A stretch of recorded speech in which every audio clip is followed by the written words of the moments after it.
Hello, मैं doctor Shekhar Puri, gastroenterologist, Samarpan gastro and liver clinic, Varanasi से। आज हम लोग बात करेंगे वायरल हेपेटाइटिस के बारे में। जनरली हमारे एरिया में, हमारे समाज में 4 तरीके के वायरस होते हैं: hepatitis A, hepatitis B, hepatitis C और हेपेटाइटिस ई। हेपेटाइटिस ए और हेपेटाइटिस ई जो होता है, ये खाने की और पानी की गंदगी से फैलता है। जनरली ये वो पीलिया होता है जो आमतौर पे बचपन में हम सभी को हुआ होता है।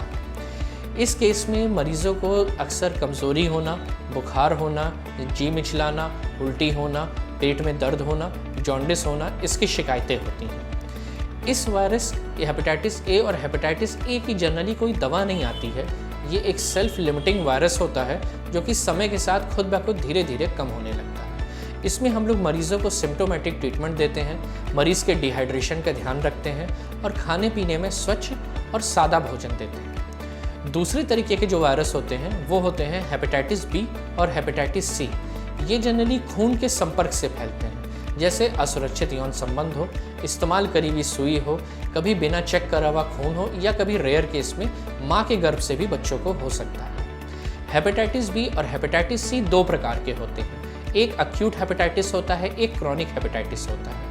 एक्यूट हेपेटाइटिस बी और एक्यूट हेपेटाइटिस सी के लक्षण जो हैं वो हेपेटाइटिस ई और हेपेटाइटिस ए की तरह ही होते हैं। इनकी अपनी कोई दवा नहीं आती। हम लोग सिम्टोमेटिक यानी लक्षण के अनुसार दवा देते हैं, मरीज़ को बेड रेस्ट बोलते हैं, हाइड्रेशन का ध्यान रखते हैं और सादा भोजन बोलते हैं। कुछ समय के बाद ये वायरस खुद ब खुद अपने आप नेगेटिव हो जाते हैं। बट कभी कभी रेयर केस में ये virus as a chronic infection प्रस्तुत करते हैं, यानी ये अपने तौर पे कोई लक्षण नहीं देते हैं, लेकिन अगर हमने कभी ब्लड की जांच किसी कारणवश कराई हो तो ये पॉजिटिव आ सकते हैं।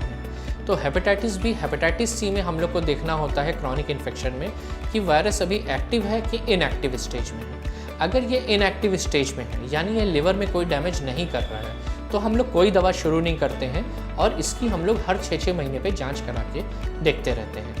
लेकिन अगर वायरस एक्टिव स्टेज में है, बढ़ी हुई मात्रा में आ रहा है, लिवर को इन्फेक्ट कर रहा है, तो ऐसे केस में हम लोग दवा का उपयोग शुरुआत करते हैं। आज से कुछ साल पहले इनकी दवाइयाँ नहीं थी, बट अब काफ़ी दवाइयाँ आ गई हैं, अब काफ़ी प्रोग्रेस हो गई है। इनकी जो दवाइयाँ आती हैं उनसे वायरस पूरी तरह से कंट्रोल होता है। उचित होता है बस समय से आपको मार्गदर्शन मिल जाए, समय से आप डॉक्टर पहुँच जाए और आपकी दवा शुरू हो जाए। धन्यवाद।